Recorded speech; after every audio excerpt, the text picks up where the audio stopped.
Hey everybody, welcome back to Bonsai Tortoise. Today we're taking care of a tree that I've neglected.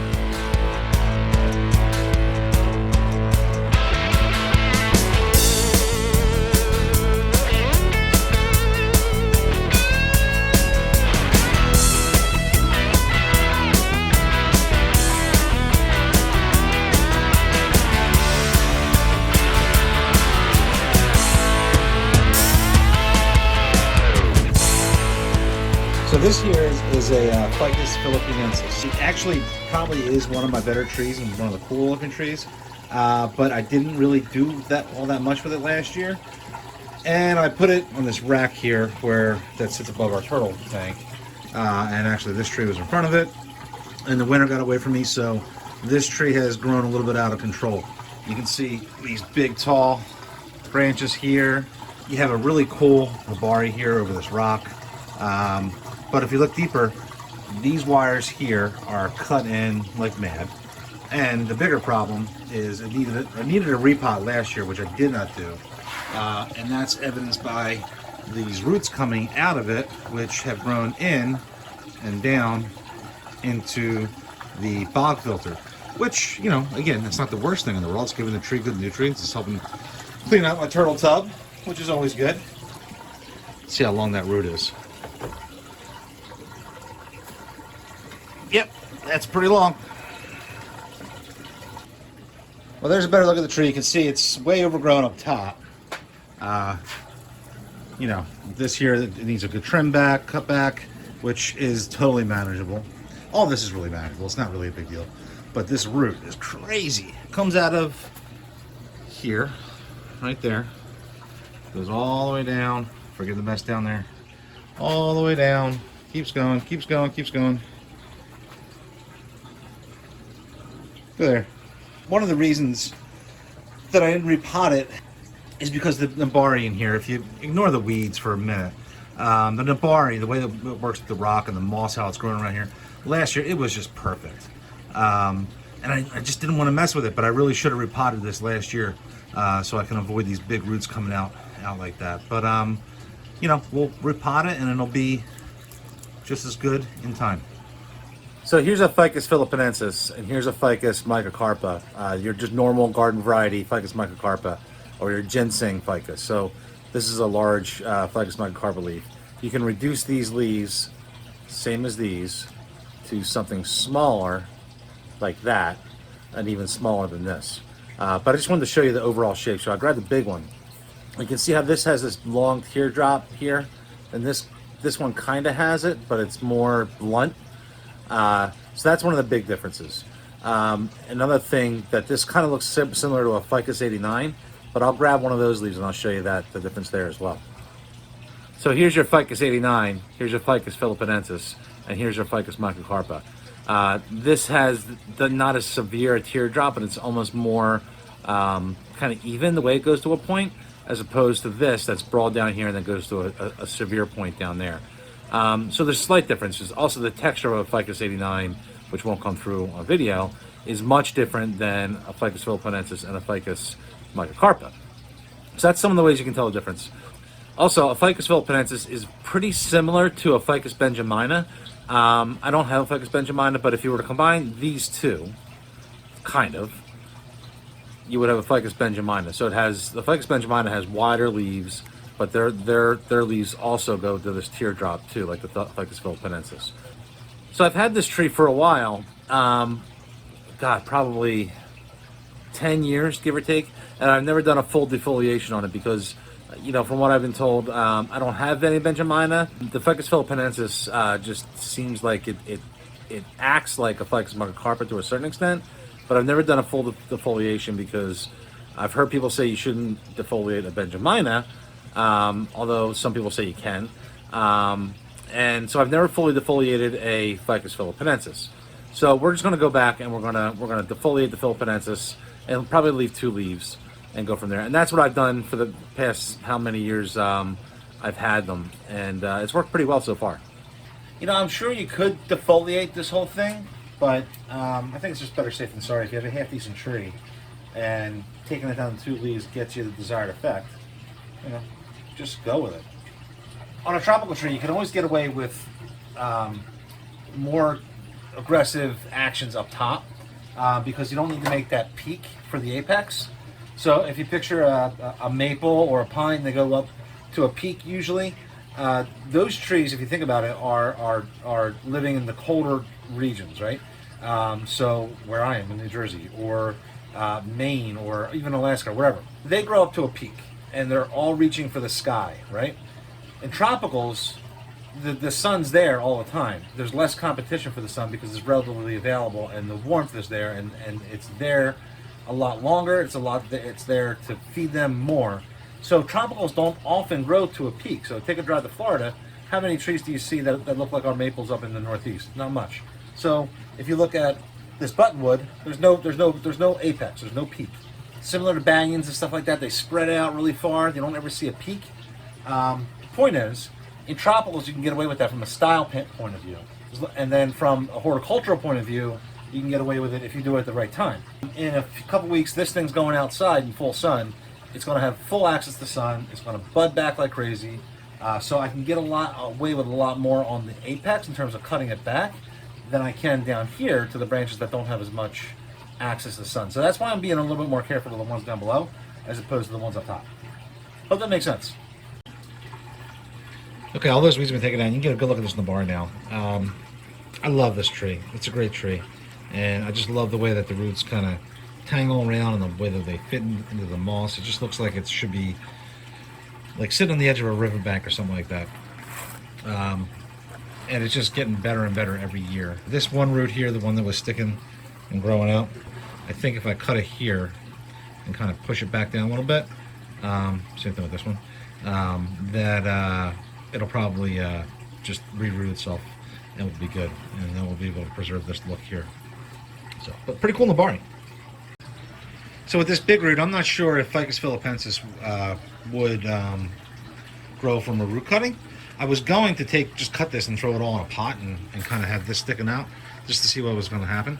But I'm not going to do that because I was looking at these roots and where are they?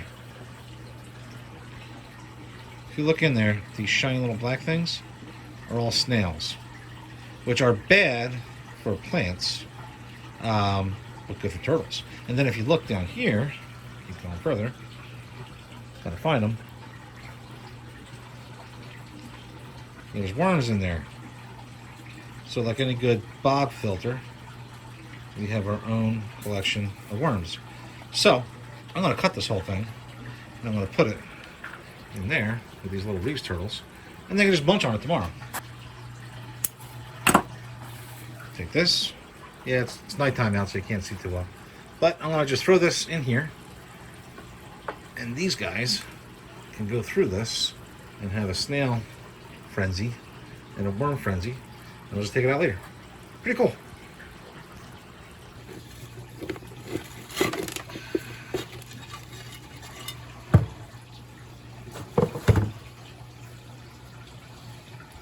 Yep, that needs a repot. This is really staying together really well, which means that I can probably preserve this top part.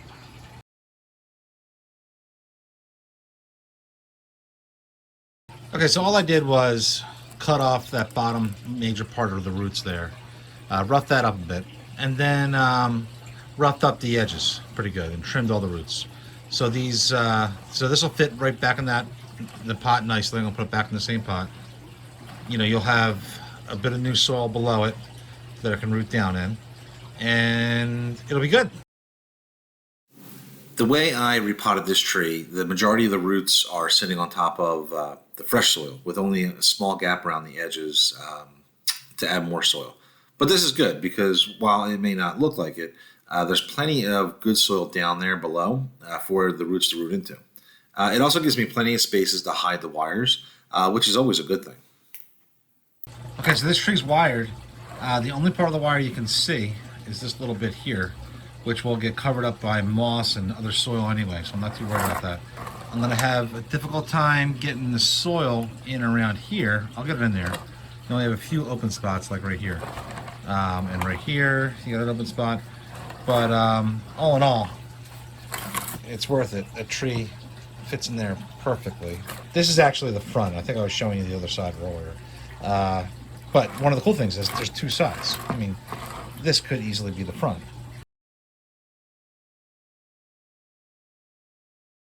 So given that the gap around the edges is kind of is tight, I kind of have to push that soil in there. There's not much of a gap there, but there's a gap that's big enough that could create issues with the root rot. You can see how far that chopstick goes in there. You want to fill that in.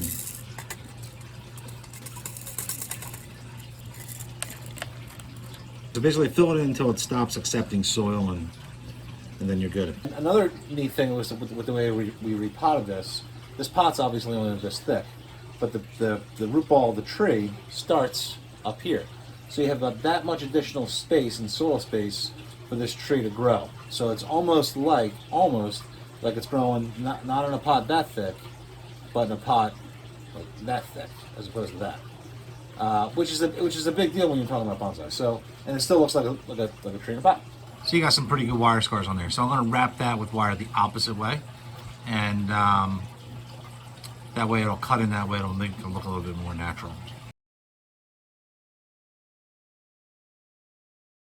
Okay, so you can see how I wired that opposite those wire scars, and they're crossing it. That way it'll cut in that way again and help fix those wire scars so it looks less patterned. Okay, guy wires. 1mm wire, aquarium tubing. Okay, so I want to take this branch and bring it down to about there. What you have to do is find an anchor point, and I can use probably this root right down here. So, you take your wire right here, run it through a little piece of aquarium tubing. The reason you use the aquarium tubing is to protect the root in case the wire cuts in at all. But anyway, so pull that so it's even. Run this up through here. And so that aquarium tubing is right there against that root. Next thing we do, get another piece of aquarium tubing, and I'm going to fold this in half. I'm going to cut a hole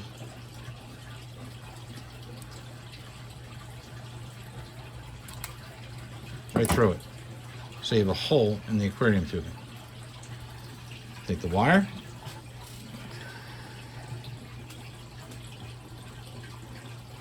run that through one end until it comes out that hole. Place the aquarium tubing where you want it. Basically, you want to put it on a point where you think it's good, that it's going to pull it down where you want it. Obviously, I don't want to put this down the end because it's just going to pull that one end down. I don't want to put it down here too far because it's not going to get this where I need to be. So this is the spot where I want it. Take your other end of the wire, put that through, and pull. Make sure that this is in place, and that's in place. Place your branch kind of where you want it. Tighten that up, just hand tight.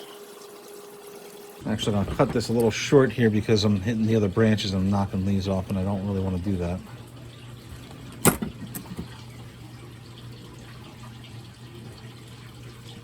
And tighten that right there. So then here, find yourself a good sturdy little stick. Put that in between the two wires, like that, and start twisting. And that'll tighten that down a little bit. Now with guy wires, what I find is you want to kind of tighten down a little bit further so it lowers that branch. So if you can see, that branch is getting lower and lower as I twist this. And that's probably a little too low. I don't want it down all the way that far permanently. But when, in a few months, when I release this guy wire, when I cut this off, that branch will spring back a little bit more. So what I'm doing is I'm compensating for that. I'm bringing it down a little further than I wanted it to be, but that branch will spring back up again. All right, I think we're good. These lower branches here and here need to thicken up.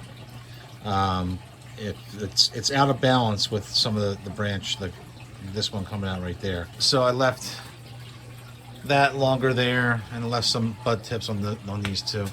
I probably should have left some more longer branches on there, and I just didn't do it because I wasn't thinking when I was slicing it up. So, but that's okay. So that wire will stay on there for at least a few months. I'm going to have to do, if I don't want to end up in the same situation, I'm going to have to do some work on this thing probably June, July. But I think that the tree looks good. It looks pretty balanced, and you got a half decent, you know, arc. Not a true apex that goes to a point, but kind of an arc. This tree will get watered and go back on the shelf, and hopefully in a few weeks it'll go outside. All right, everybody, thank you very much for watching. I really appreciate it. Please like and subscribe, and we'll see you soon. Bye.